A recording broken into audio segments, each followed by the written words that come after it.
Let's now take a look at FabFilter's Timeless 3, which is a delay effect processor.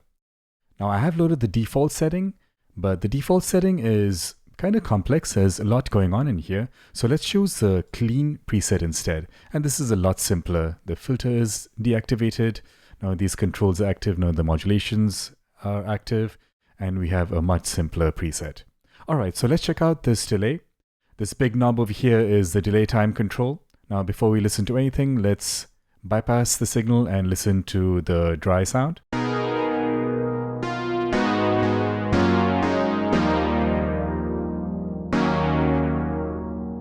All right, so I have a synth signal going in here.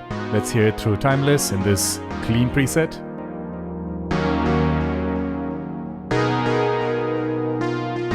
This big knob here controls the delay time. It's set to 350 milliseconds. Of course, I can change that.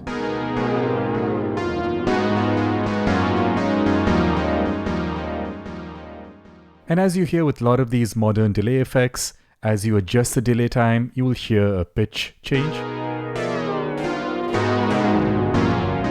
Kind of mimicking tape delays. Now, if you don't like this effect, you can click over here and switch from tape to stretch.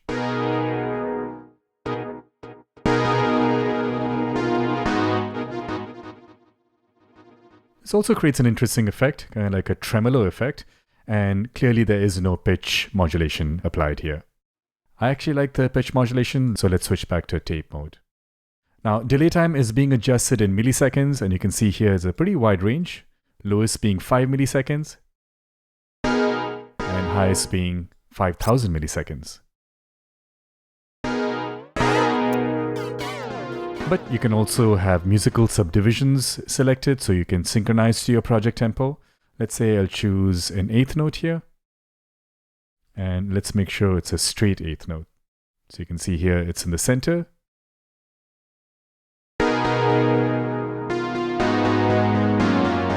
All right, let's talk about the knob now. So we no longer have a delay time control. Now we have a delay offset control. You can see here it's set to 100%, but I can offset the delay time. So it doesn't have to be perfectly locked in. You can be slightly longer or slightly shorter.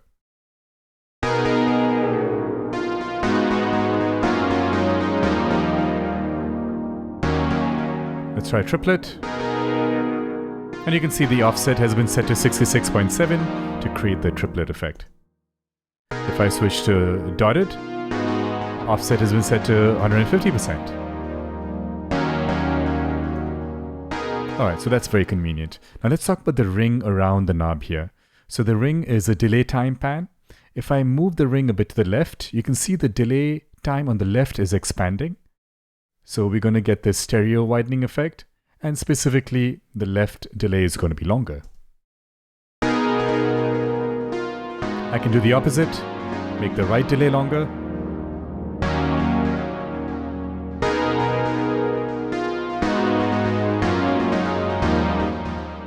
So very easily we can get the stereo delay effects. Alright, on the left here we have a freeze button. So if the signal is active, and if I press this button, stop the signal. So now the buffer is playing back, the delay buffer that is. I can still adjust the delay offset, which affects the pitch of the signal in that buffer. And we're going to constantly hear it until I press the freeze button and let go, and that signal kind of fades away. Alright, next over here we have ping pong mode. So we have ping pong left right. I'm going to reset this back to the center. So it ping pongs left first and then right, but we can switch to right first and then left.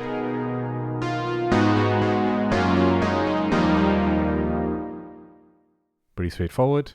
Next we have feedback. So if feedback is all the way down, we just get the one repeat. And if I increase feedback,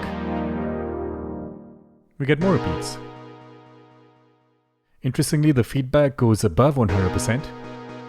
But you want to be careful, because as you go above 100, the signal can get really loud, and it also saturates. You can hear some distortion being added into the signal.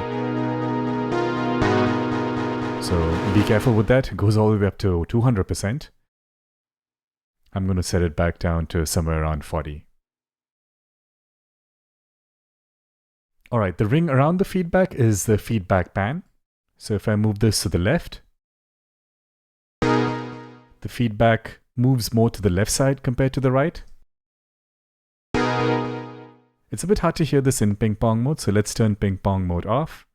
So now I have the feedback pan to the left, increase the feedback a bit more. And you can hear how the feedback decays into the left channel, as opposed to the right side. Getting the opposite effect. We can also phase invert the right or the left signal like this.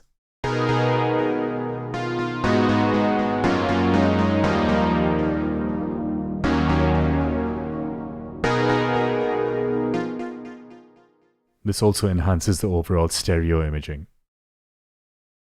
We have feedback cross-mix. So typically the left channel and the right channel are independent, but we can cross-mix a bit of that.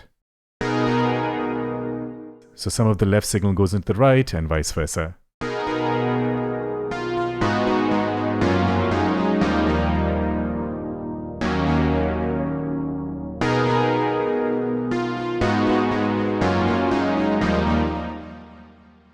Overall stereo width, we can make it completely mono. Or leave it as stereo. Fairly simple and straightforward. There's a mix control, 100% wet. So you don't hear the dry signal. Typically you do want to hear the dry as well as the wet simultaneously. And there's a wet level control here, if you just want to make the entire delay a bit quieter. The ring here is the wet panner. So we can pan this to the right or to the left. I'm going to bring the mix up so we can hear this a bit better. So you can hear how the delay is more on the right here, and now it's more on the left.